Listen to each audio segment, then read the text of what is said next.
For my ally is the Force. And a powerful ally it is. Life creates it. Makes it grow. Its energy surrounds us and binds us. Luminous beings shall we, not this crude matter. You must feel the Force around you. Here, between you, me, the tree, the rock, everywhere.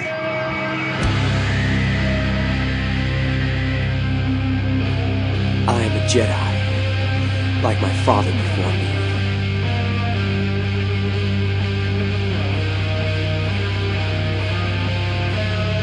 You don't know the power of the dark side.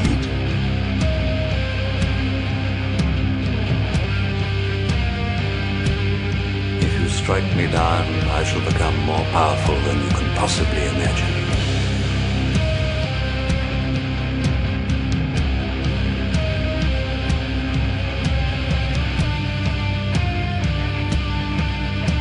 I got a bad feeling about this.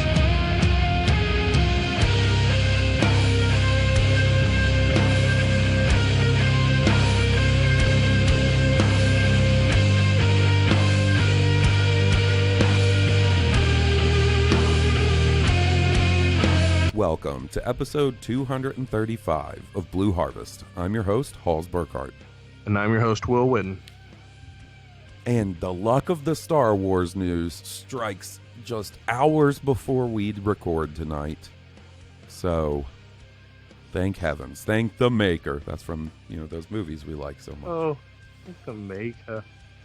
So I got a little... bath is going to feel so good. We got a possible Star Wars director for a future Star Wars project being bandied about this afternoon.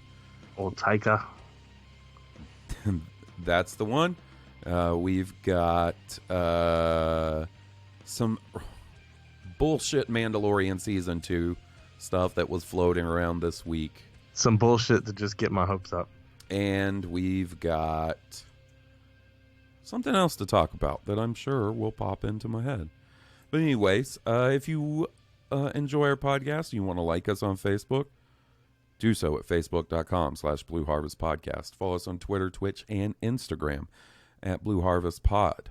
We have a YouTube channel now, sort of. Messing around with the YouTube a little bit. So we don't have like a specific channel URL yet. But if you search for Blue Harvest, a Star Wars podcast, our channel will pop up. There's only 2 videos up there. There's the audio from our last episode. Just in case you're the type that likes to listen to podcasts on YouTube. I don't know. It was a service that Podbean offered, so I decided to take advantage of it. And then you have a little bit of a unboxing and review of the limited run games Bounty Hunter Collector's Edition that I got in the mail last week. Oh, wow. So check those out if you're interested. Like I said, I'll leave a link to the channel as it is now in the notes, and you can also just search for Blue Harvest, Star Wars podcast. So if that's something you're interested in, and you want to see us do more YouTube stuff, go over, subscribe, click the notification. I don't know, man. Just go check it out and let me know if you want to see more. We have it's the YouTubes. We might could do some stuff there. Yeah, maybe do some stuff there that isn't a fucking dickless angry man yelling in his car. Yeah, right.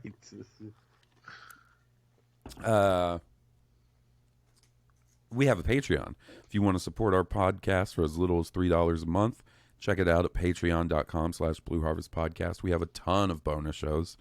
Most recently, we posted the newest episode of Star Wars Year by Podcast with me and Steele, going through the Star Wars Year by Year book, and we're on 1978. It's a pretty good one, I think.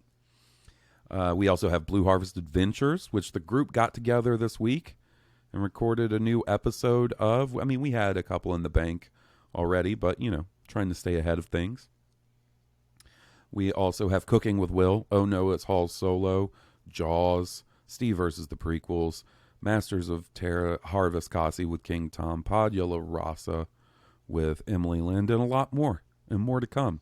So like I said, check it out, patreon.com/Blue Harvest Podcast.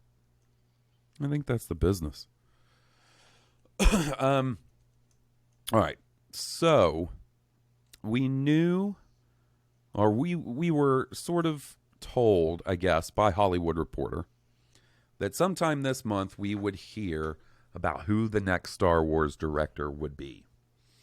And we've just been kind of sitting tight and wondering. I kind of wondered if it would be after Star Wars crossed $1 billion, after The Rise of Skywalker crossed $1 billion at the box office, if they would wait for that to happen. But it came and went. Right. Yeah. It happened yesterday or Tuesday. It crossed $1 billion. But yeah, I just kind of wondered if they would piggyback off that news and be like, and the next Star Wars movie is going to be directed by this person. But that didn't really happen. And even with the news today, I'm pretty sure we're not talking about the next Star Wars director. This would most likely be for the movie that's coming in 2024 or even 2026, depending on how long this takes to get off the ground. But according to Hollywood Reporter, Taika Waititi has been approached about doing a Star Wars movie. I think the wording there is very important to keep in mind. This is not saying he's been signed to do a Star Wars movie. This doesn't mean that they're even having serious talks and negotiations about it. Or that he even has a Star Wars movie he wants to do. Right. More like he's being asked if he might maybe want to do that one day. Yeah, and I'm all for it. Of course, I love that man's directing ability. I really want to see Jojo Rabbit. I haven't seen it yet. That's his newest movie. Yeah, but I want to see that. I love Thor Ragnarok. It's one of my favorite Marvel movies. Yes, his episode of The Mandalorian was phenomenal. Can't wait to see what he does with Thor, Love and Thunder, which is the reason I say he's not going to be in line for the 2022 movie, because that movie comes out in November of 2021. Cutting it way too close, to be doing a Star Wars movie to come out the following December, with pre-production, scripting, and all that sort of thing. There's no way that he is the next one. But if this turns out and he does a Star Wars movie, I think that can only be positive. I think so. And it also makes a lot of sense, I think, because of Kevin Feige. The rumors or the story that came out a few months ago that Kevin Feige was working with Lucasfilm to develop a Star Wars project. Like, you pair Kevin Feige, who has worked with Taika, who brought him back for another Thor movie, and the fact that Taika's already worked within the Lucasfilm system as it is, like with his episode of The Mandalorian and voicing IG-11, makes a ton of sense. Right. It is kind of funny, though, because I want to say it was last year or the year before. Maybe it was 2017.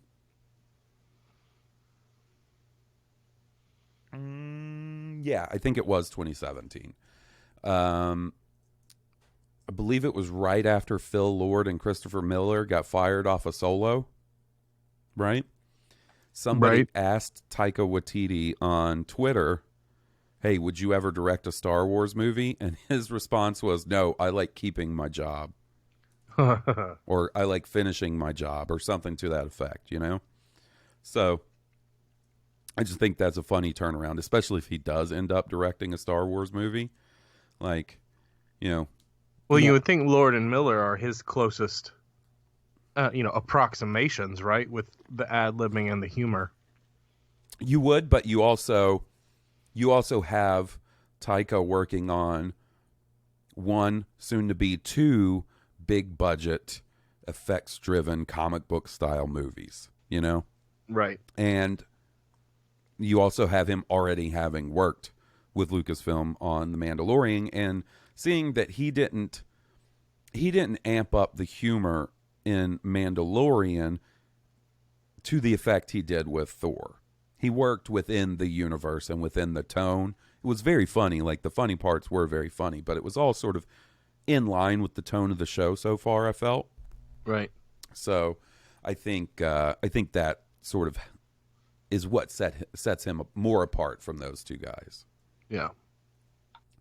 And if the rumors about the High Republic era are true, and how, you know, it looks like maybe the movies going forward will all sort of tie into that era as a central playground for live action Star Wars movies. If he's part of that, I think that's really cool. Yeah. You know. I also saw a story where Star Wars might kick off this new High Republic era with the video game. Yeah, Like, I don't know. I don't really know the source of that story. It's so fucking difficult because you have... There's so many rumors out there now. Well, it's not just that. You have so many unreputable sites out there that will Traffic in clickbaity hot garbage. and will run with anything just to get the clicks, get the AdSense money, you know? So it's hard to say. It's not necessarily a rumor I've seen a lot in any way that I feel comfortable in being like, yeah, I believe that. Although I would say if they're planning on doing this big all-encompassing Project Luminous thing that I guess the movies are going to tie into or be part of or whatever, some sort of video game tie-in would make a lot of sense. It would certainly give the ground base that plays video games a window into the world to be excited about. Does that make sense? Yeah, and honestly, it's the same. It feels like it may be, like I said, you know, it's all rumors and there's no official confirmations on the High Republic stuff as of yet. But it sounds like that's what they're trying to do across all the different Star Wars mediums. Not just video games, but the books, the comics, etc., etc. Like, it seems like using all the tools in your bag to lay the groundwork for this era and tell us different stories and establish this time period before we see the first movie. Sounds like a really cool idea. I mean, I think it should be easier for them. You know, I just don't... Yeah, okay, so you had to write... In The Force Awakens, you know, the First Order and the Resistance are both basically stealth organizations. They're in hiding. You can't really see them interact with the rest of the galaxy. Like, they're so focused on each other and so focused on being secret. Like, you don't really see that. But in a world where the political environment, I know this sounds super heady, but where the political environment is different, that leaves you a lot of options. Like, Jedi can be out in the open. There are all different kinds of people that can interact with people cross-planet-wise. Excuse me. Much like the Clone Wars, you know, in multi-worlds and multi-different kinds of, I don't know, races and cultures that you can't really do in the movies. One, because you don't have time, and that's not the focus. But, you know, you're not, I don't know, you just seem kind of constrained after the Empire takes over. Does that make sense? The good guys are always on the run. Yeah, and I totally get that, and I do think, I don't know that they necessarily have it easier, because when you really think about it, like, if they're going into the High Republic era, save for a very small number of characters that would be alive 400 years before the Phantom Menace, you're taking all of your established characters off the table. You're right. There's nothing to connect it, but that's what I meant by easy. Like, there's no framework you have to work in. Right. You can pick a point and start and go. Exactly. It's very unexplored, right? So that in that regard, I can say that it's easier, but you also have to think like 400 years before the Phantom Menace, like you have to establish a visual style for that era that sets it apart from the prequels, the sequels, the original trilogy, sets it apart from all that, but also feels like Star Wars feels familiar in some way. I think that's the trickiest part. Like imagining like if you know, if I had to do it, that part would seem really tricky. And also, I think one of the tricks, and I think it was, we talked about it back in the day before The Force Awakens came out, it really comes down to creating characters that the audiences like, right? That the Right. audiences connect with. I always felt the biggest hurdle of the sequel trilogy was coming up with characters that we liked as much as the returning original trilogy cast. Because from the beginning, it was pitched as the passing of the torch story. The next generation taking up the flag of defeating evil and, you know, fighting against the dark side. So, and I feel that is the most successful aspect of the sequel trilogy. I love the characters. Poe, Finn, Rose, Rey. I like them all. There's not a sequel trilogy character that I'm even a little meh about, you know? Yeah. As far as like the main players go, right? Like I even like fucking Snap Wexley. So that's going to be another big challenge, right? You got to come up with completely new characters once again.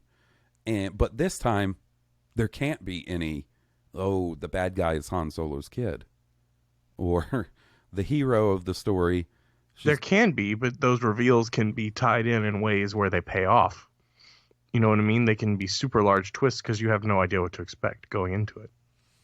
Right, but it can't be with established characters that we know. No. You don't have, and let's be honest, all of the Disney movies thus far, the 5 that we've gotten, have had some sort of connection to a original trilogy character. You know, like The Force Awakens is damn near a Han Solo movie with, you know, some young kids that he's showing the ropes. Yeah. Luke in the Last Jedi, Lando, Leia, and a little bit of Ghost Luke in The Rise of Skywalker. Leia through the whole trilogy, you know, for the most part, despite, you know, them having to work around her unfortunate passing. And then Rogue One, like, they threw Darth Vader in the teasers from the get-go. You know, they used Darth Vader to sell that movie to an extent. There's no doubt about it. And then, I mean, a Solo prequel story, of course, that's on. So this is the point where they got to cut those ties, with the exception of, like I said, Yoda. He'll be around. Maz Kanata, if they wanted to use her, she'll be around. And I'm sure there's some other characters. I wonder if they mention the prophecy. Right? Or if the prophecy comes into being then, you know? Mm-hmm. Or if it's older than that. Yeah, I don't really know, but that would be cool, right? You're going to, I say you're going to have to be creative with villains, but Star Wars has never been short on villains. Like, it's easy to create a villain. Yeah. But you will have to establish whatever the 2 current Sith villains are. Like, you don't have to establish it, but, you know, like, there can only be 2. Right. You know. But see, then, all right, so there can only be 2 quote-unquote Sith, right? Who, like you said, unless the Jedi that discover them don't make it out alive, cannot interact with any Jedi during this era, because as far as the Jedi know, they're extinct. They haven't been seen in a millennia by the time of the Phantom Menace. So, but also think back. Do you remember when we were, probably even before the podcast was started, we were like, oh, I wonder how they're going to bring the Sith back in the sequel trilogy. Yeah. Like, it was just assumed that the Sith. And then when the sequel trilogy came about, we got a bad guy in Kylo who was a Sith in everything but name. He Sith question mark? Are they Sith? Right. And it was established that they weren't. Right? And the Sith don't come into play until the 3rd movie when Palpatine's back. So, what I'm saying is there's ways around, how convincing these ways are to you, just I think varies person to person. But there's ways around having bad guys with red lightsabers in the movies and not making them Sith, you know? I mean, for all that we know, you know, there can be multiple Sith cells in a galaxy that believe they're the only 2. You know, like, yeah, they haven't come into contact with each other yet, and then they interestingly enough, they decide that they're the 2 that need to stay. So off with the other 2. Yeah, but I mean, then that also still brings up the issue, and you know, I guess at the end of the day, they could just ignore this, but the fact that they state that the Sith haven't been seen for a millennia, so that to me means no Sith, not just these two. You know what I mean? So yeah. To me, that just means Sith sightings that hadn't made it back to the Jedi. Right. Where, like, and that could happen. If we can see them, but everybody they encounter has to die. You know, that got to be like Vikings. Like, and then how do you continue on and make this like a sort of like long ongoing story if you just constantly have to kill off the Jedi that come across these Sith? You know? Like, yeah. So, you know, I think it's an interesting place for them to be in, and I'm definitely interested to see how they pull it off. But I'm not too hung up on the fact that technically there can't be Sith there, because the conflict between the light and dark side will be in these movies. I mean, they're going to have to bring that up at some point, because this whole idea of balance and the Sith being a perversion of the Force is like, well, you got to show me what the rest is. What's the non-perversion of the Force? Because I don't know what that looks like. I don't know what somebody who's full on dark side and not a Sith looks like. And maybe there's some of that in Rebels. Like, I don't know if the Dathomiri witches are Sith or just dark side. No, I mean, they're definitely not Sith, but they're dark side practitioners for sure. They're aligned with the dark side. You could even say a character like Asajj Ventress or Maul post Phantom Menace, because he drops the name Darth. He just goes by Maul. Savage Opress. Ooh, what a name. You could say he's part of that. So we've seen examples. And like I said, Kylo, Snoke, I guess. I think the idea of a dark Jedi Order is kind of interesting. Right. Where it's not necessarily murderously evil, but they're definitely not good. Like, where, you know, kind of bad with a set of honor or something. Honor amongst thieves. You know what I mean? Like, yeah, I mean, there's so many interesting ways they can go, and I think that's the most exciting prospect of a trilogy separated so far from the Skywalker saga, right? Is the opportunities for storytelling that it opens up to them, and that the amount of freedom it does give them. I just think that could lead to some really cool stuff, and I'm really excited to see some new Star Wars designs, like, seeing stuff that is new to me, that is cool to me as an X-Wing or as, something like that. And Coruscant, like, what's it look like at this time? You imagine not a ton different from the Phantom Menace, but still, I think it just, I think it's a wise move. And I think it's sort of a no-brainer. If you're not going to immediately roll into trying to do an episode 10, 11, 12, then you got to separate by a pretty big gap in the timeline, just to open up those fresh opportunities and not have any of the even the fandom baggage that comes with, dealing with prequel characters, original trilogy characters. And at some point, it's going to be the same thing with sequel trilogy characters. Whenever those characters do get picked back up, we're going to be in this same boat where people are not stoked with however... Someone in the fandom is going to be pissed about how whose character went in what direction. Yeah, I mean, and that's just how it's going to be, I think, best case scenario, you have a very small amount of that going on, but it's going to happen regardless.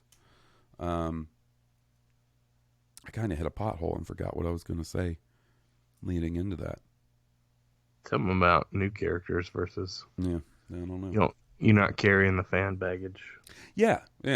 And honestly, I kind of wonder if that's why they have yet to explore the Old Republic era, because there is a strong affection for that era, and there's a strong fan base from that era because of. And they're going to be highly critical if you deviate from the game mythology at all.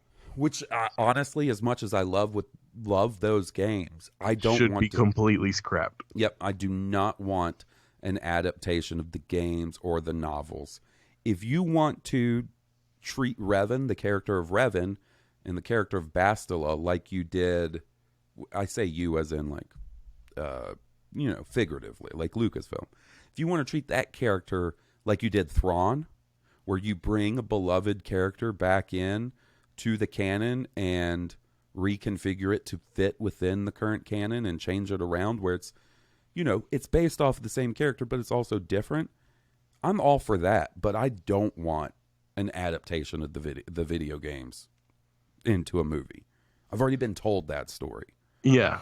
And the thing is, if you do the Knights of the Old Republic and you don't do the story that the video game set up, that's fine.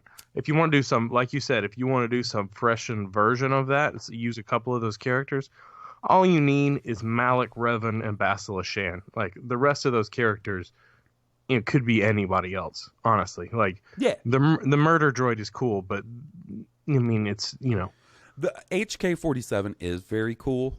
You can only get away with so much of that in a PG-13 movie. I mean, I don't know that he goes too far past PG-13 in the game, but it's also something we've seen a ton of in new Star Wars canon already. That's true.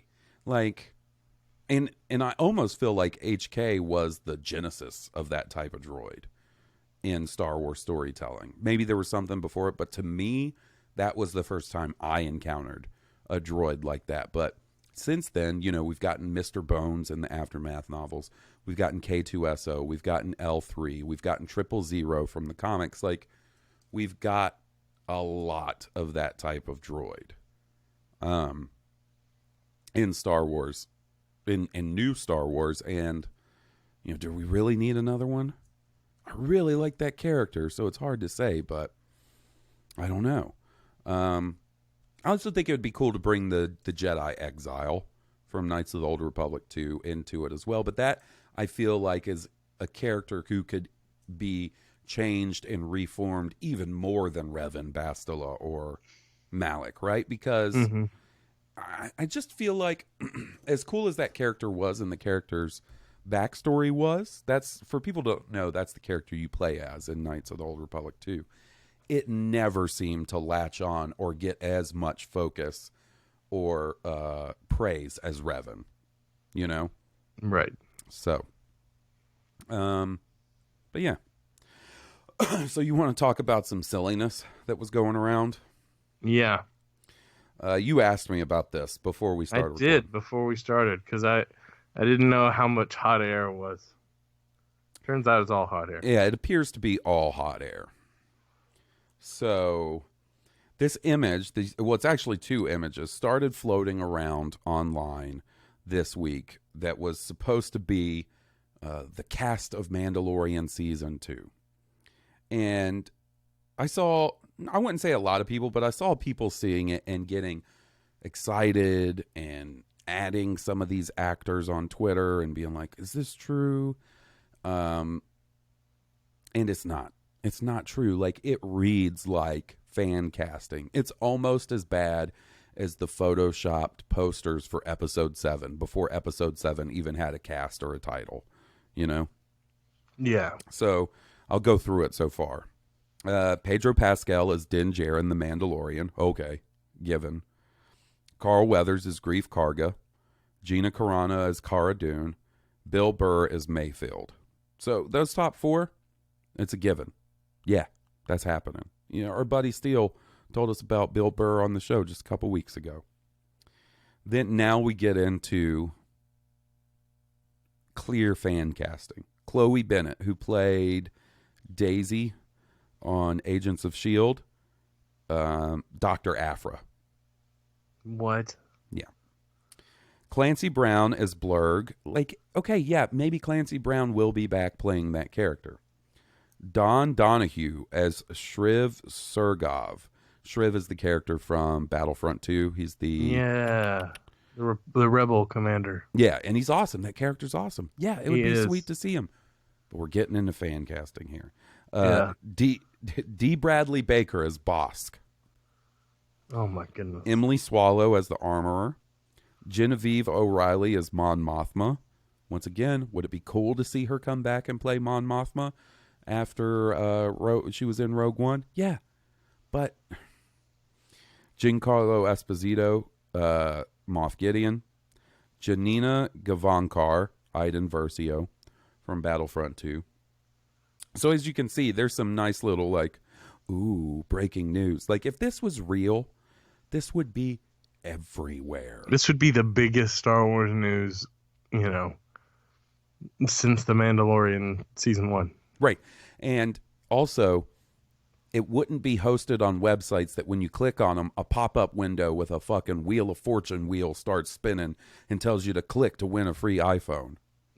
Click here to win a free Apple computer. Yeah. All right, next page, we have Jim Cummings as Hondo Anaka. Jon Favreau. Jim Cummings? Yeah. Like the voice guy? Yeah, that's who does the voice of Hondo. That's what I mean. Yeah, he's a legend. Jon Favreau as Paz Vizsla. Julia Jones as Omera. That was the widow character from episode 3 of The Mandalorian. Katie Sackhoff as Bo-Katan. Kevin McKidd as Finn Rao. Finn Rao was a Mandalorian from Rebels. Lars Mikkelsen as TBA. Ooh, mysterious.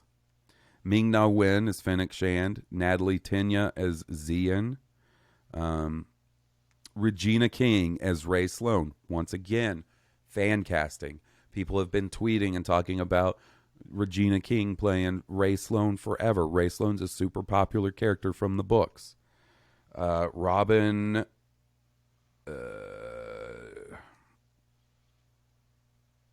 Downs as Cham Syndulla. That's Hera's dad. Rosario Dawson as Ahsoka Tano. Oh my goodness. Simon Pegg as Dengar. Oh my goodness. Here's my favorite. You ready? Yeah. Tamora Morrison as TBA. Oh my goodness. Oh, really? TBA? TBA? This badass Boba you Fett revealed Ahsoka and you're going to TBA Tamora Morrison? as Boba Fett. Yeah. Yeah. Get out of here. Get the fuck out of here. Tia Sakar as Sabine Rim. Yeah, right. TJ Ramini as Del Miko from Battlefront. And Vanessa Marshall as Harrison Dula. Guys, yes, it would be neat to see some, if not a lot, of those characters in Battlefront 2. That would all be delightful. It would. But it sounds fantastic. It's fake. It's 100% fake. And like I said, I'm not seeing a lot of people, at least that I follow, being like, oh shit, this is real. This is awesome. But just in case you were wondering, it's ridiculous. I mean, it is. Strikes high on the bullshit-o-meter. Oh, does it? Oh, does it? But I have to admit, the casting of Rosario Dawson as Ahsoka Tano in my brain sounds pretty good. Sounds like it would be good. I just don't really know. I've said it a million times on here. It's a matter of time before we see Ahsoka in live action. And you want to talk about something that's going to be initially a shit show, is when they decide to do Ahsoka in live action, whoever they announce to play it, or whoever they announce to play it, or whoever gets the role, or however they approach it, is going to have, it's going to be a shit show. You're going to have a ton of people that are soaked, and you're going to have a ton of people that are mad. It's just one of those things that's bound to happen. If I've learned anything on my 4 years of Star Wars fandom social media, almost 5 at this point, it's going to happen. So Star Wars is so unique. There's so much potential for such strong hate. I don't know that it is.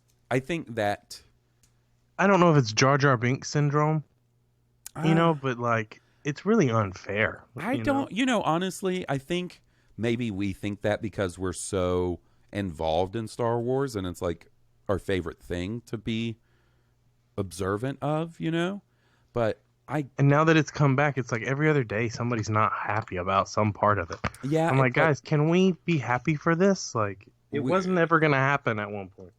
I totally get that, but I also think you get the same level of vitriol in Marvel fandom and Star Trek fandom. I know for a fact you do with both of those in Doctor Who fandom.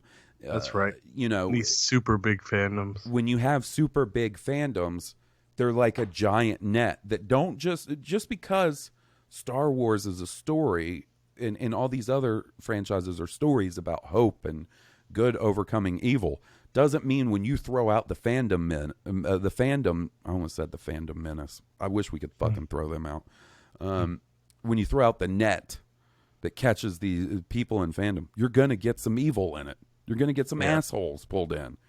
And when you have mega franchises like your Marvel and your Star Wars, like just statistically, you're going to have more assholes. Yeah. And then the assholes speak the loudest and the most vile and the most hateful, so they get the most attention because they're being the biggest assholes. Because the internet is an echo chamber, and the loudest, most violent, most hateful thing echoes the loudest in the echo chamber. It's like when you're boiling bones, Will, and you got to skim off the scum off the top of the water. You know what I'm talking about? Yep. Little cooking thing there.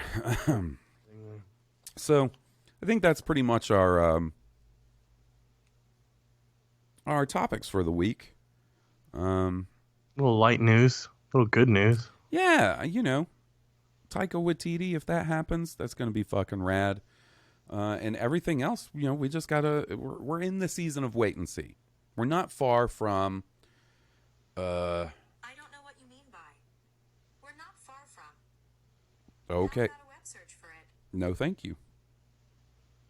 No, thank you, Siri. I don't know why the fuck you did that. Did this help your query? Did this answer your question? Hold on. Siri, I'm not sure I understand. Shit. She doesn't understand much. Siri, can I pass a fart back and forth? I keep dropping the button. Okay. Fuck. I never use Siri. Oh. Siri, can I pass a fart back and forth through someone else's butthole? I found an article that might help. That's not nice. Oh. Have you asked her this before? No. Oh, she got you good. She said that's not nice. She did. Siri, you're supposed to be helpful. She's trying to make you have good manners. Is it scientifically possible to pass a fart out of my butthole into someone else's butthole? I found this on the web. She's not going to be able to say it. Oh my God. Urban Dictionary has an entry. It's called a refart. Is that what she sent you to? Yes. While back to back, one person farts into another person's butthole, then the second person farts out that fart, creating a refart. Potentially dangerous if a refart is continuously refarted, causing an infinite refart.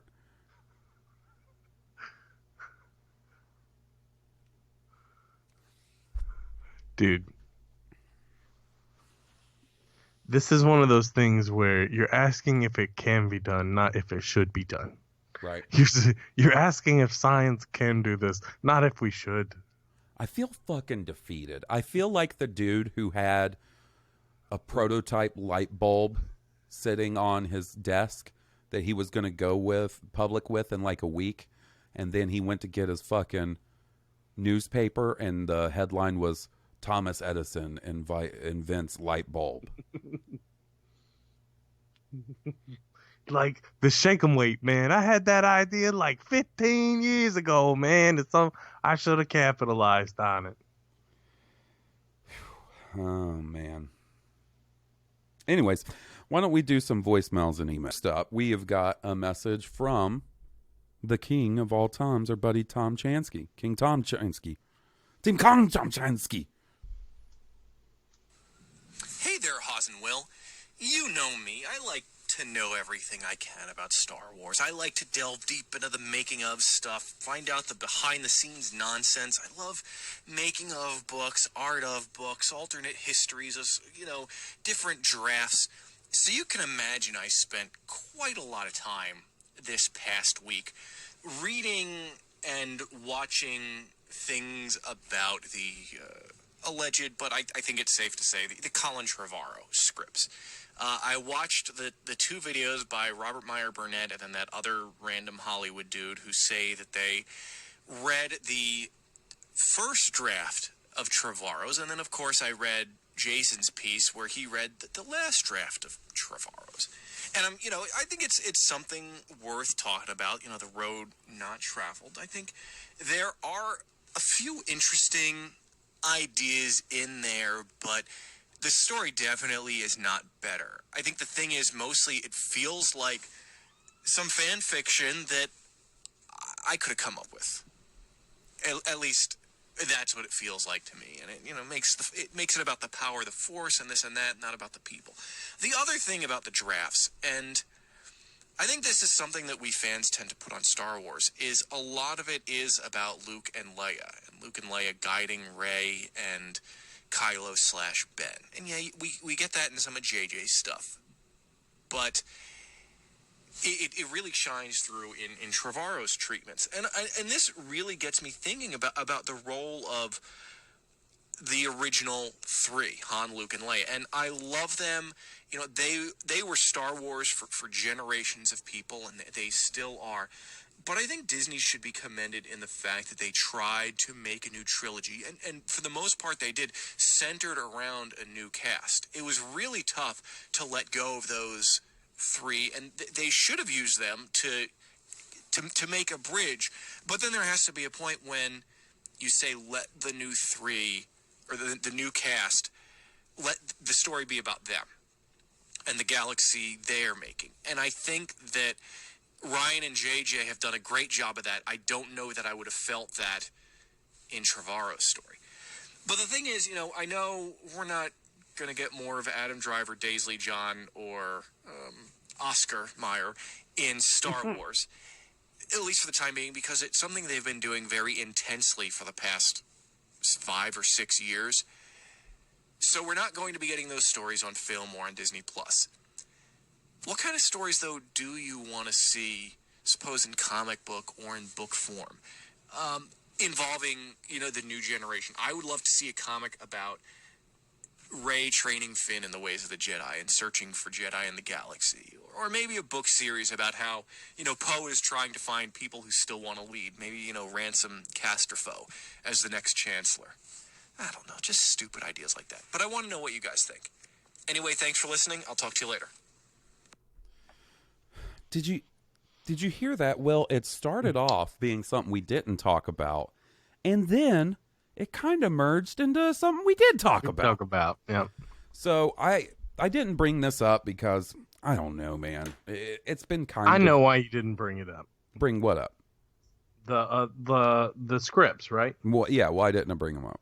Well, because it's just, there's no reason to discuss what could have been. These are movies that didn't get made, and they would have gone through a different rewriting process. What you're reading is not what the final movie would have been. Definitely. These are like script treatments. Like you're reading where the movie would have started before there was a final editing and rewriting and all kind of shit. Right. And on the other hand, though, I definitely identify with King Tom, where it's interesting to see. It's just like when I was, first on the internet and I found early drafts of the original trilogy movies.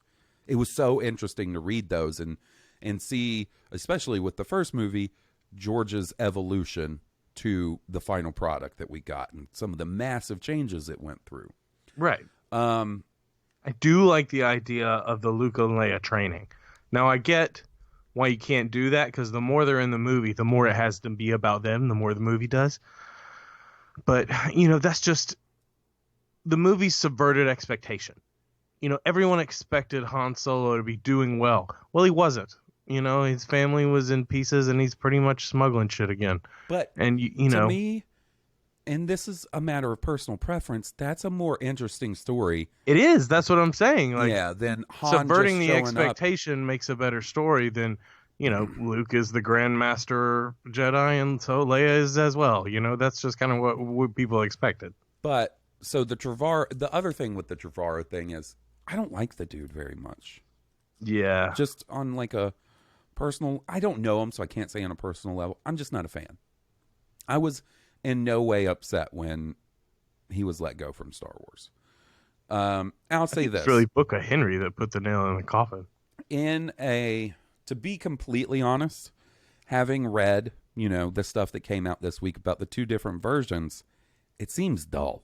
Like the story, granted, just like Will said, which I think is something to definitely keep in mind, in no way are we working with the final script or even what the final version of the movie would have been. But in the state they were in, I can see why they passed on them. I can see why they weren't interested. There are things, however, in there that I think I could see little pieces in there where I'm like, I prefer. For one, my biggest complaint with episode 9 is the lack of Rose. Rose has a much more involved position in the story in Colin Trevorrow's scripts. I like that. I wish they had continued on with that. Really unfortunate, the lack of Rose in episode 9. Mm-hmm. I don't know that I can say much more about it. It's just super unfortunate. And another thing that's interesting is you can see some of the elements that were brought over from his scripts that made it into JJ's version of episode 9. And you can see at least a little bit why Colin Trevorrow got a story credit at the end of the day with episode 9. Things like Han Solo coming and talking to Kylo. That happened in the Colin Trevorrow script. In one version, Lando shows up with a fleet to save the day. That happens. And there's a couple other things. And from sort of like a historic perspective and like a Star Wars history perspective, it's neat to see these and see like what could have been. I was just glad parallel universes. Yeah. I was just glad at the end of the day that I saw those and wasn't like, oh, I want that movie instead, personally. Yeah. That would be heartbreaking. And I've seen people say that, and I'm not here to judge or to say anybody's doing something for any particular reason, but I imagine a lot of it has to be, if you really dislike episode 9, pretty much anything is going to sound better, Right. And that's fine. That's totally fine. I'm not saying you can't dislike episode 9. I'm just saying what I saw and what I read didn't sound that interesting to me. I was talking to somebody on the phone about it, and I said, it read to me like one of the bad Star Trek movies. Like, okay, First Contact, good Star Trek movie, right? Yes. They follow that up with Insurrection, bad Star Trek movie. Feels 2-hour like, episode. Yeah, feels like and not just any episode, a boring episode. It feels like a 2-hour boring episode of Star Trek. Where they save the day by loading up some gas with a joystick. They fly on the Enterprise with a joystick by the end of the movie. That's kind of what this felt like to me. But, Now, as far as how I would like them to handle our sequel trilogy cast, I want them to take their time and be very careful with it. So if they do ever plan on picking that story back up in the future, I want them to be very careful with how they handle the time period after episode 9. Because while it would be very cool to get a comic or a book or something that details Finn training with Rey and becoming a Jedi, Would that be cooler, or would it be cooler in several years to be in the theater, seeing episode 10, and you're thinking, oh shit, Finn hasn't shown up yet. And what happens when he does show up? He whips out a lightsaber. And you know what I'm saying? Like, don't spoil things that could be cool reveals in future movies if you do plan on going that route eventually. Right. It'd And be cool if it was like Indiana Jones style. He got chased down, he got cornered, and then pulls out the lightsaber to defend himself. Yeah. Now, as much as I like the concept of the sequel trilogy being about the previous generation of heroes passing the torch on to the new generation, I kind of feel like, in some ways, episode 9 was the first... Well, I don't know about the first. It's the movie to me that focuses on the new cast the most. You know? Okay, because there's unworked out shit, right? You didn't have Luke in the first movie at all. Right. Which I understand why. I understand how. But that leaves a mountain of unresolved shit that you have to work out in the second movie. Right. And it did. It resolved it well. Yeah, and at the end of the day, I like the sequel trilogy, and I like how they handled that. But, if the sequel trilogy had been done in, I don't know, the mid-90s, early mid-90s or something, then I wouldn't have wanted that story to happen yet. I would have wanted Luke, Han, and Leia, because the actors would have been younger. You could have focused on them. But, you could have gotten another trilogy of movies out. Right. So what I'm saying is, if you don't wait,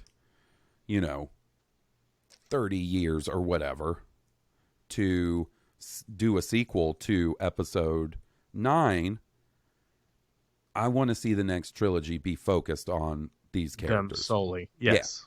Yeah. And Precisely. then if there's another trilogy after that, then you can make it about passing the torch.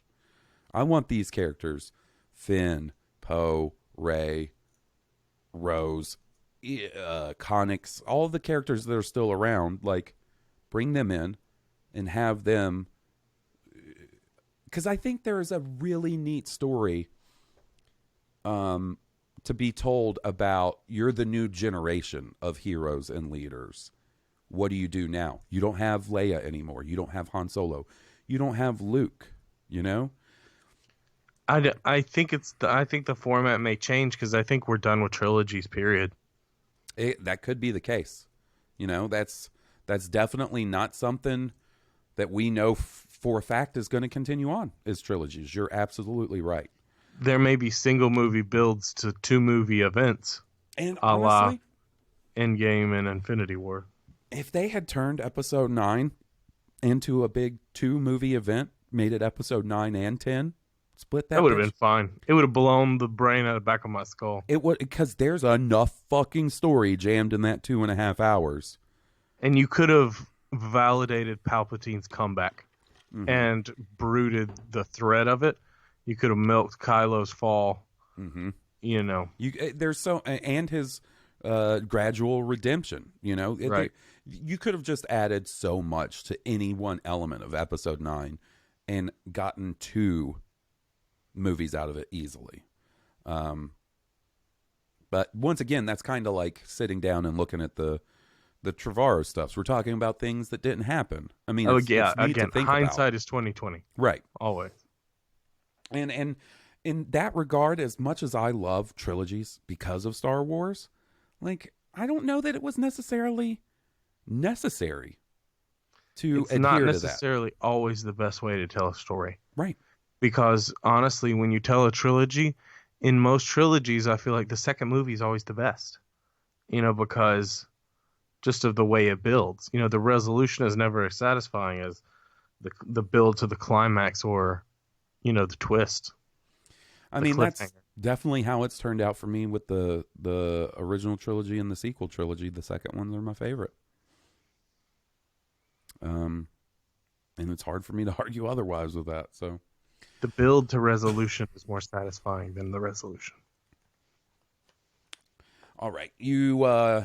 That's probably why I like Infinity War better than Endgame. That's what I'm talking about. Not that I dislike Endgame, but I just enjoy Infinity War. It's a better movie.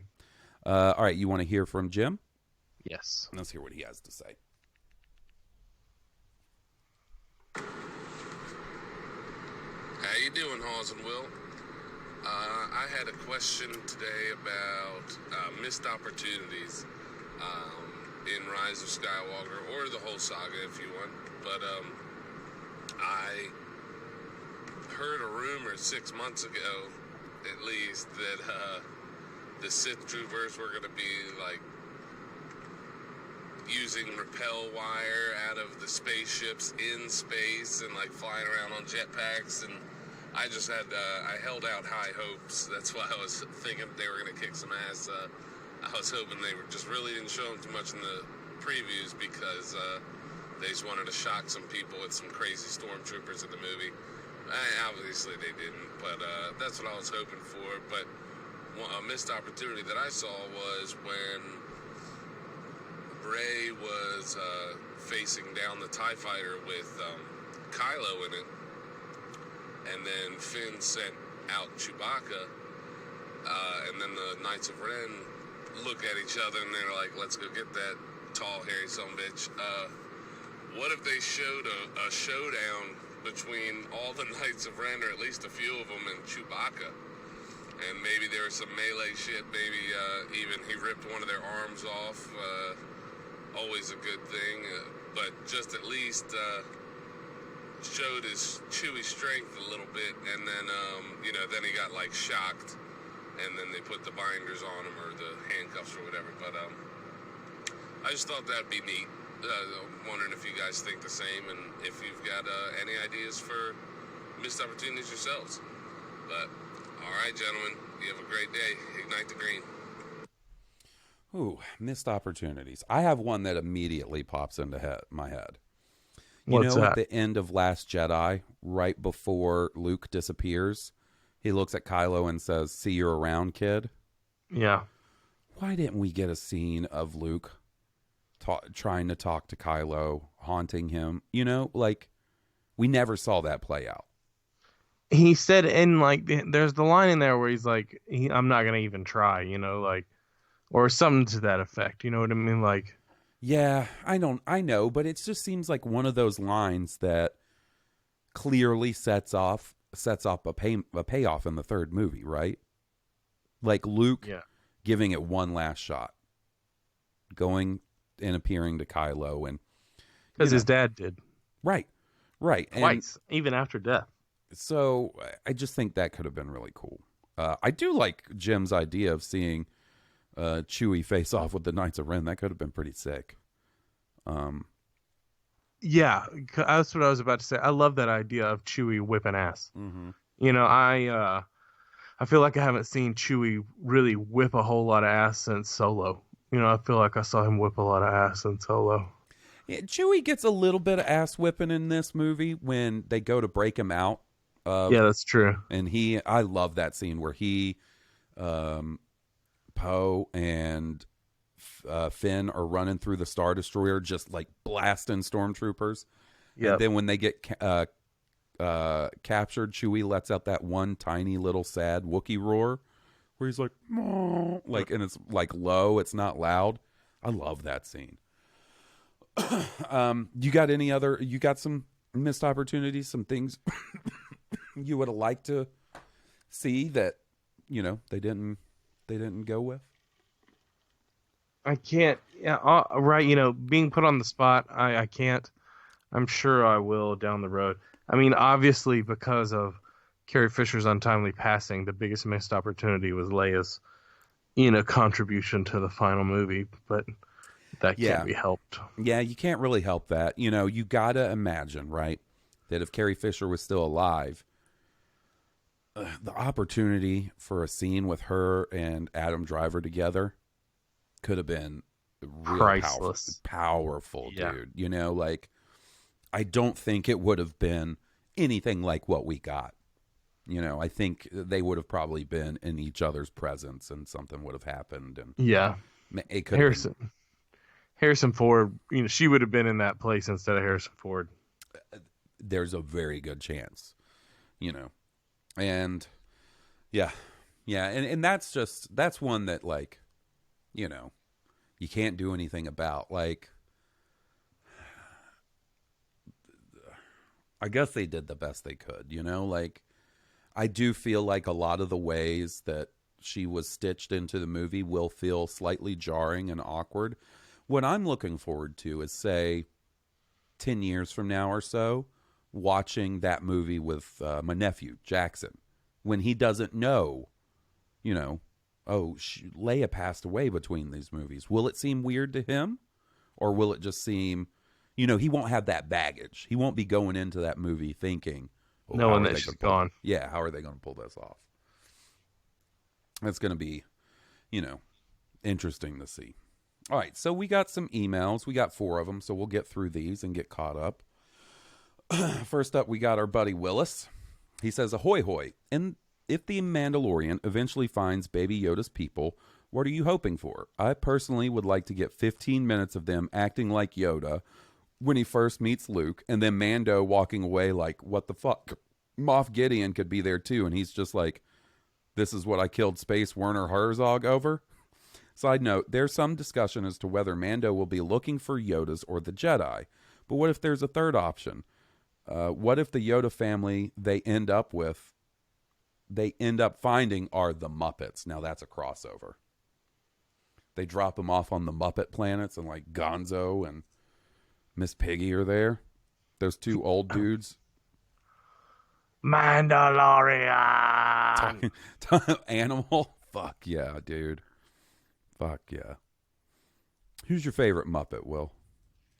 Oh, man. I mean, I'm a Kermit the Frog kind of guy, but I like Fozzie Bear. I like Fozzie. I like Rolf. Rolf is cool. He's like a cool cat. He seems like he'd be like the one that, and maybe it's because he's a dog, but the one that's nice. Like, I want to pet Rolf. I always thought behind his ears. The animal band was cool. Like, I who's the doctor guy with the busted up teeth? I like him too. I like him. He's a newer Muppet, I think. The little crawfish or the prawn. Yeah, I know who you're talking about. He's usually with Rizzo, the rat. I like Rizzo the rat. Little Muppets tangent here. Fucking Professor Honeydew and Beaker. Yeah. Love them. Me. The Swedish Chef. Swedish Chef is good. Oh, classic. Muppets were good, dude. They were good. Mm-hmm. The Muppet Show is classic. I mean, that dates me. The fact that, you know, when I was watching Nick at Night, it was Happy Days, The Muppet Show.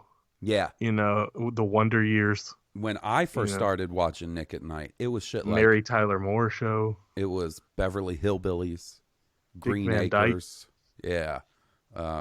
It was all that stuff. And then they merged into, like, they transitioned into doing stuff like The Muppet Show. I wish they would put the fucking Muppet Show up on Disney Plus, because I would watch that. Does Disney own the Muppets? Yeah. Disney owns the Muppets. Heck yeah, they do. They own about 25% of your boy Hawes here, last time I checked. I would sell 25% of myself to Disney for robot pants. They could stamp. I mean, the pants could say Disney. No, you could have a big Walt Disney D on my ass. They could tattoo or brand a giant, like, you know, the circle with the Mickey ears, like the Disney symbol, right on my forehead. Or like the old school samurai banners that are like on a pole from like your back or something. Yeah, right out of the robot pants. Yeah, and I just got to walk around with that shit every day, and people be like, flapping in the wind. Look at that motherfucker right there. Damn, he sucked Walt Disney's frozen dick for those fucking robot pants. And I'm like, I sure did. How's that? I'm fighting in the robot UFC tomorrow too. Do something. I made him say mate. All right, next up we got Ian Gallagher. Hello and good afternoon, Blue Harvest. My name is Ian Gallagher. I've been listening since October, and this is my first time emailing. I couldn't help but keep thinking about what you read regarding Project Luminous, and the new Star Wars game will supposedly offer a unique Star Wars experience. Couldn't help but really think about what this could mean. I have two thoughts. I'd love to shoot by you and get your thoughts. First, maybe a real-time strategy game. I'm 25, so my experience with video games began with the Phantom Menace. Shout out to the Phantom Menace game and Jedi Power Battles. So amazing. To my knowledge, there hasn't been a real-time strategy game released. Second, while it wouldn't be unique, it certainly would be since the Disney acquisition, but is it too much to hope for a new canon Star Wars RPG? Hope your year has been off to a great start, and may the Force be with you. Ian Gallagher. Thanks, buddy. So Star Wars has done a couple of real-time strategy games. Shit. What are they called? It's a real-time strategy like Halo Wars, Warcraft 3. Yes. Okay. StarCraft. Yeah. So there's a game called Star Wars Rebellion. I don't know that that's technically considered a real-time strategy game, but it's definitely sort of in that vein. And then there's one you used to play on mobile. Yep. But there was a couple of pieces. Okay, so Star Wars Empire at War is one of them. That was actually pretty well regarded at the time. It came out in like 2006. And then there was Star Wars Galactic Battlegrounds, which came out in 2001. So there's been a couple. But as far as we know, when they say a unique Star Wars gaming experience, it could mean within what EA has released. And that opens up a ton of options, including real-time strategy, because they haven't done that with Star Wars. A Star Wars RPG is what I want.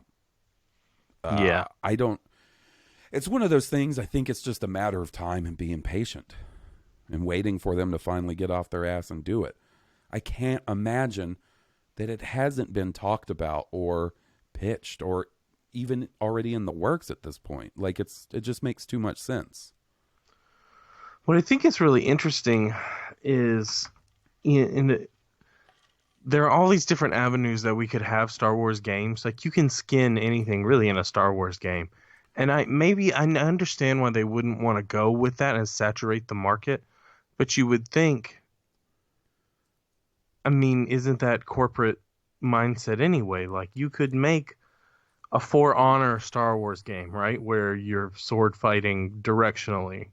You could make, Buddy, that's kind of the history of Star Wars games when you think about it. Like Star Wars kind of takes a concept, like even the original Battlefront games were plays on the original Battlefield games. I mean, you're right. There was the first-person shooter, and then the TIE fighters are like flight simulators, basically. Yeah. And Masters of Terrascasi is a take fighting on game. 3D fighting games. Like, there's so many avenues they could go. That they haven't tried yet is what I'm saying. Yeah. I think you could make a really cool fighting game with Star Wars. Yeah. Just why aren't people willing to go that route with it?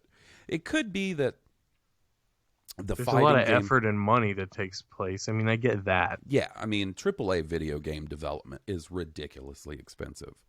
So I understand that. And I also understand that the fighting game genre is fairly niche. And when you're dealing with a gigantic license like Star Wars that EA is paying who knows how much to have the exclusive rights to, you're probably going to stick within genres that are more broad. Have more broad mass appeal, right? But to me, RPGs have never been more widely accepted than they are now. They're in a renaissance at the moment. I totally agree. Even Dungeons and Dragons and tabletop RPG are currently experiencing a renaissance. Exactly. Like, when I was a kid playing Final Fantasy games, occasionally you would find other people that played them. But even, and I realized that this will change from person to person, but even when Final Fantasy VII came out, and it was like a huge deal. It was on every, magazine. It's sold tons of PlayStations for Sony. I knew maybe 2 other people that played Final Fantasy VII in my sphere of influence. So, but nowadays, like, think of how many people have played The Witcher 3, a smash hit. The Elder Scrolls games, even the more RPG heavy Zelda, like Breath of the Wild that just came out. Like, you're right, RPGs are having a major World of Warcraft, an MMO. Like, it's just when will they do it is the question. Hopefully sooner rather than later. Well, I mean, what was the success of the Old Republic like? I think it had bad timing. No, it had great success. Great timing. Okay, good. It was well reviewed and sold well. So much so, it was so successful that they turned that sequel around way too quickly and put Obsidian. They gave them too tight of a schedule to the point where they had to cut a lot of content out of Knights of the Old Republic 2. I meant with the Old Republic, the MMO. Oh. Not so great. I mean, it seems and I think that's why they they're shy to do it. Well, that's the thing, though. They shot too big. Well, it's not even that. The Old Republic is I love that game. The only thing that keeps me, it could legitimately be one of the only games I play. The only reason I don't is because I don't have anybody to play with. Right. It has a very strong single player component. You can play from level 1 to the level cap solo, where you just play by yourself. It's got a good story. Like, it looks cool. Like, all the different customization you can do is cool. The problem is, like, back in the late 90s, early 2000s, the MMO bubble was huge. You had EverQuest come out that was a big hit for an MMO. Then you had World of Warcraft come out and was huge. And what happened was everybody saw the World of Warcraft success and they were like, we got to do that. Everybody's got millions of hours of time. Right. So let's compete for that. And then what happened is they quickly found out the audience for MMOs is not nearly as big, especially in the States. I mean, this is all generalization. There's a lot of people that play MMOs, but it definitely doesn't have the same broad mass appeal of even a game like The Witcher 3, or something like that. Or Cyberpunk that everybody's excited about. Yeah. Or the Elder Scrolls games, or all these games we talked about. Like, or Grand Theft Auto. There's a much smaller audience for those games, and when you have like such a dominant presence as World of Warcraft, where you have people that have been playing that for 15 years at this point, basically, it's going to be hard to get them off of that. And if you're going to get them off of that, you have to have the amount of content and the player base to support them. And the Old Republic did not do a great job at that at first. And, it's been probably about a year since I've played. And from what I've seen, people are still enjoying it. I do wonder how long it's going to be that will still be live. Because, eventually they took down Star Wars Galaxies, which was the first Star Wars MMO. Mm-hmm. And you got to imagine that eventually the player base of the Old Republic will dwindle to a point that it's not financially viable for them to keep those servers up and keep the game running.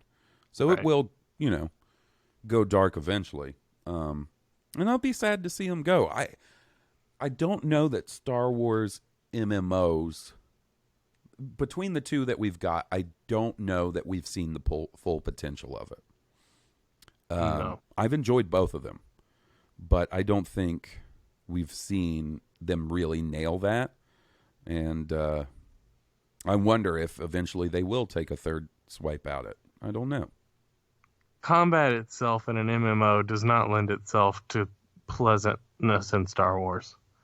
I don't know. What I'm saying? Yeah, I mean, there's so many different types of MMOs now, where back in the day it was a fairly turn-based affair like EverQuest or, World of Warcraft, where you just click in your skill bars, and that's the way that Old Republic went. It plays. That's what I'm saying. Like walking up to an enemy and just like swinging your lightsaber around and not making obvious physical contact or whatever. I'll say doesn't they lend itself well. They did a good job in the Old Republic of making combat feel fun and giving you lots of cool abilities. So it definitely bridges that gap a little bit. But I play an MMO on the Xbox sometimes called Black Desert Online. Yeah. And it's like a combo-focused MMO. And it's really fun. It sounds cool. You don't have to do that style of MMO even anymore. You know? Yeah. Even like the Batman style combat, combat is super complicated, but it's very satisfying. Mm-hmm. Yeah. Yeah, I don't know how something like that would work with like server lag and stuff. I don't know. We're getting into technical shit that I don't know much about, so I'm gonna but yeah. All right. Next up we have Steven. Hey guys, as we seem to be coming to a bit of slowing down period for Star Wars, I was wondering what your current assessment of Kathleen Kennedy is. If I had been asked this question in March of 2018, coming off the last season of Rebels, I would have had 100% confidence in her taking Star Wars forward. At that time, we had The Force Awakens bringing in record dollars and successfully introducing us to a new set of characters. A very successful Rogue One, Rebels, which told a well-rounded, cohesive, and emotional story, and The Last Jedi had just come out, with production being drama-free. Its critical response was great and had a huge box office haul. They had allowed Rian Johnson to take risks and tell a different story than we were used to in Star Wars. I would have argued with every ounce of energy that Star Wars was under great leadership. Since then, we have gotten Solo, a movie I greatly enjoyed, but whose production issue as well as poor marketing efforts led to the movie losing money. Resistance, a fairly inconsequential animated show that barely resonates in fandom. I'm not saying it's bad, and I mostly enjoy watching it with my kids, but it's an afterthought on most podcasts, yours and others, and many episodes don't even get talked about. It was also billed as a racing show, which was pretty much abandoned midway through season 1 to focus on the Resistance/First Order conflict. The Mandalorian, which has been great, an amazing intro to Star Wars live-action TV, and gave us Yoju, who's an international sensation and universally beloved, and The Rise of Skywalker, which again had director issues, which led to rushed production schedule, leaving us with a movie with many plot holes, and even those that love it tend to agree that it's a hot mess. It also left the overall plot of the trilogy clunky and just doesn't feel like the puzzle pieces quite fit together perfectly. I add to my list concerning things like her saying that Palpatine was part of the plan all along when there was no foreshadowing of it in 7 and 8. It's true that she believes it. I find it concerning. If it was part of the plan, we should have been able to see that. Also, things like JJ saying in an interview, I'm really not good at endings, showing poor decision making to put him in charge of a major ending. Stuff like the Game of Thrones guys leaving doesn't scare me. They hadn't submitted finished scripts, and the timing of them leaving won't affect the production of the project that will happen in place of their work.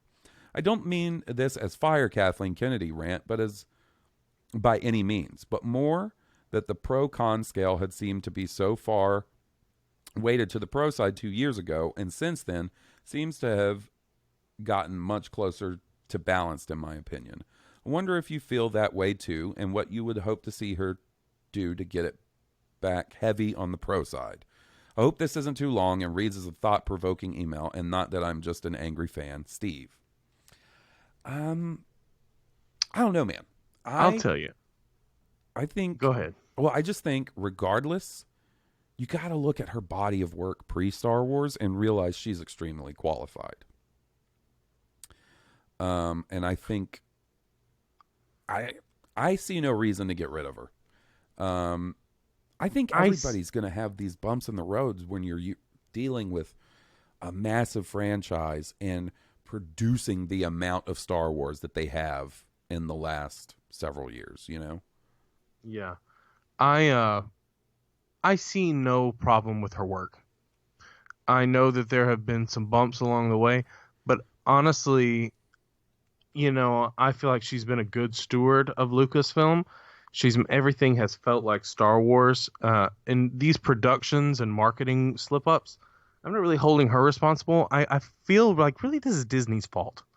I kind of hold Disney responsible for all this, and I feel like they are growing pains because they acquired a franchise. They're trying to carry it on in good faith, and it's just you fuck up along the way and you figure it out. And I think that's what's happening right now. I think you're going to have a lot more of this shit ironed out once they realize they're writing story arcs going into it and not one movie at a time. That fucked them up. Well, and I also think that her asking Bob Iger, can we take a break and figure out the future of Star Wars instead of just barreling right ahead? I think that shows that she has its best interest in mind. Exactly. Like you said. I think she's under a lot of pressure to pump out content. Right. And that's not necessarily what Star Wars was about, was flooding the market with content. And I think it can be. But I think the difference, and I think a lot of people, Steve didn't do it in his email, but I think a lot of people want to compare Lucasfilm and Star Wars to Marvel in the MCU, right? And I don't, in some ways, it's a perfectly fine comparison. In others, it's not fair. The reason it's multi-generational. I mean, it goes way further than Star Wars goes back. You've had people reading these comics, watching these cartoons way longer. Right. You know what And I mean? you have a way stronger wealth of material to draw inspiration from, you know? Yeah. And the other thing is, Marvel had time to ramp up. It's not like Iron Man came out in 2008 and we've had a single movie every year since then. Yeah, Downey Jr. could have come back, and he could have, like, Iron Man could have not been in the Avengers, or it could have been somebody else in there. It had its chance to take time with it. And there's been plenty of bumps in the road for Marvel. They haven't had a solo-sized flop, but they've gotten rid of plenty of directors. They lost a director this week. They lost the director for Doctor Strange 2. They lost a director for Thor 2. They lost the original director for Ant-Man. They butted heads with Joss Whedon in Avengers 2. Like, there's been bumps in the road for Marvel. And I think the fact that Disney bought Lucasfilm and then immediately were like, we're doing one movie a year starting in 2015 is a much faster pace, a ramp-up pace than Marvel had. And I think that fast pace has been the issue with some of the bumps in the road. And then as far as The Rise of Skywalker goes, I still feel lucky to consider myself someone that likes that movie. Despite the flaws that are there, I really like that movie, right? But you also can't deny that it was incredibly rushed compared to The Force Awakens. Absolutely. JJ was announced as the director for The Force Awakens in 2013, in January 2013. Basically 3 years before his movie had to come out. And by that point, there had been a ton of blue sky concept development. There was a script already being worked on by Michael Arndt, which, as we know, didn't come to fruition, but it was the basis. It provided a basis for the story. Right. JJ wasn't announced they didn't bring him back until like October or November of December 2017. It was before The Last Jedi came out. So once again, he essentially had, for all intents and purposes, a whole year less to make the end of this trilogy. And there's no doubt that affected the final outcome, the final product. No doubt in my mind. And right. What would have been preferable, like it would have bummed me out if they announced it, but had they pushed episode 9 to May of this year or something, pushed it back 6 months, 5 months, they probably would have helped a lot. But they had, and this is where I'm sort of tying it back in with what you said. Disney had that release date set. Got to hit that release date. Holiday 2019. Got to hit that release date. And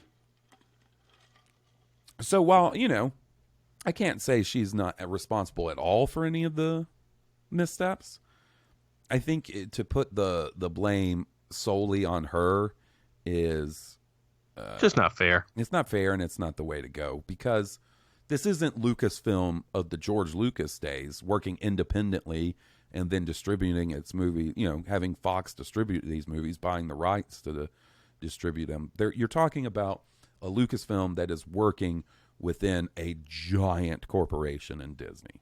Yeah, she's dancing for a different audience. It used to be George, and now it's Disney. All right, we got one more email, and then we'll wrap it up. This comes from Tyler. Fellas, my knowledge of Star Wars outside of the movies and The Mandalorian is very limited. That said, I do know that Boba and Jango Fett are not Mandalorians, despite their use of the armor. Again, I don't have enough knowledge of the broader Star Wars universe to know if this just can't happen, but with it being established that Mandalorian is not a race, but a creed, does it now open the door for Boba to either now become or have at some point been a Mandalorian?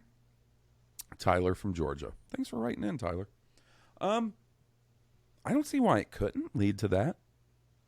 Yeah. I don't know if you could particularly say that Jango was, but I don't know why you couldn't go that way with Boba. If he's not alive, if he's, not dead, if he's still around, as long as he's never, we're talking about him still being a Mandalorian, right? Or becoming one, taking the creed and becoming one. Yeah. It would be cooler if he were still one. And I don't know that he could be, because no one's seen Boba Fett in a long time.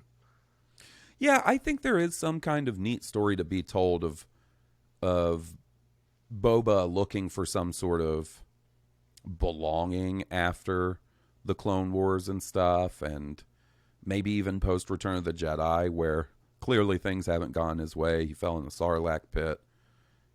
He got fucking punked on Jabba's sail barge, and where he seeks out the Mandalorians and then maybe becomes a Mandalorian, because Boba doesn't have a family. His dad's gone, and there's, for at least a little while, a ton of clones of him and his dad in the universe, but he doesn't really have much of family otherwise. So I could see the value in some story of him linking up with the Mandalorians and for lack of a better term, earning the armor. You know what I mean? Yeah.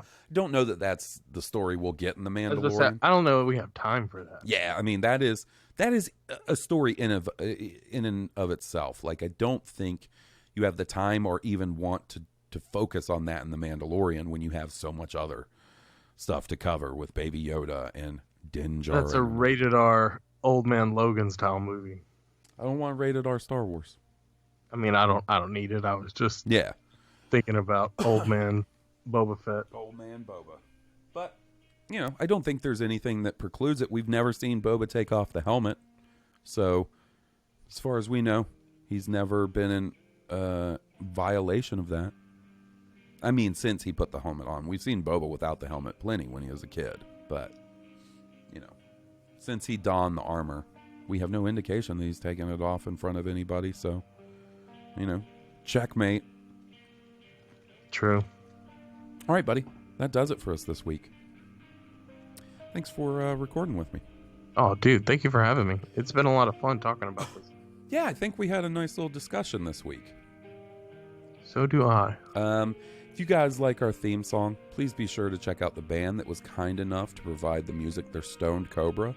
You can find them on iTunes, Spotify, and at stonedcobra.bandcamp.com. Leave us a 5-star iTunes review if you haven't already. It really helps us out. And other than that, we'll see you guys next week. And until then, this has been Blue Harvest, and I'm Hawes Burkhart. And I'm Will Wooden. May the Force be with you. May the Force be with all of you. May the Force be with us.